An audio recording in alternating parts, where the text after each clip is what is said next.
Hey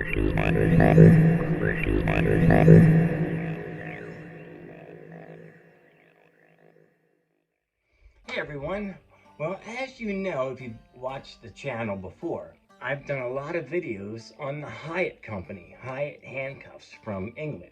Now my other videos were on, I concentrated on like the adjustables, or for example the back straps, or the unusual weird combinations and variations of the handcuffs. But today I'm just going to celebrate the Hiatt handcuff company, specifically just your plain old everyday Darbies, the classic. Okay, now the reason I'm going to focus on these guys is because it seems to me that these are one of the perfect cuffs to begin a collection of vintage items. Okay, the first vintage handcuffs I ever bought, I don't know, 10, 11, whatever. Okay, I believe these were the first pair I ever bought. I actually bought two at the same time, and it was from an Army-Navy store in the Philadelphia, downtown Philly, called I. Goldberg's. It doesn't exist anymore, and we were in there. I was in there with my dad and my brother, and we were looking at camping items, like tents and stuff for scouts or whatever.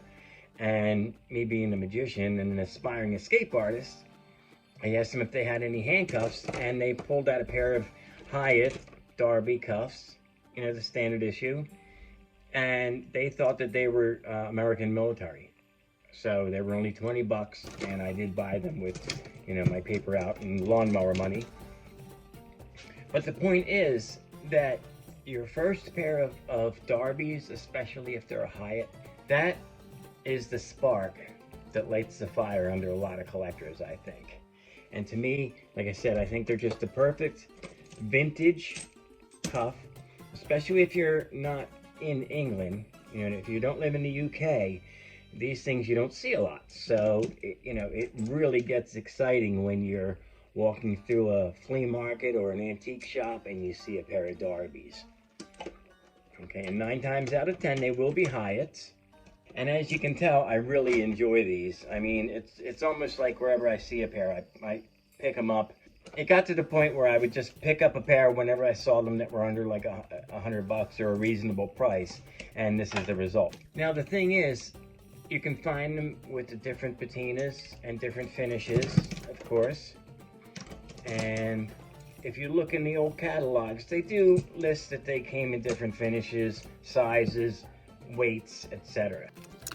Now, if you've seen my other videos, you also know that the center swivel is a good way to tell the age of the cuff to a degree. The thicker the swivel, really, the more you can tell it's vintage and not one of the ones from, say, the 1950s.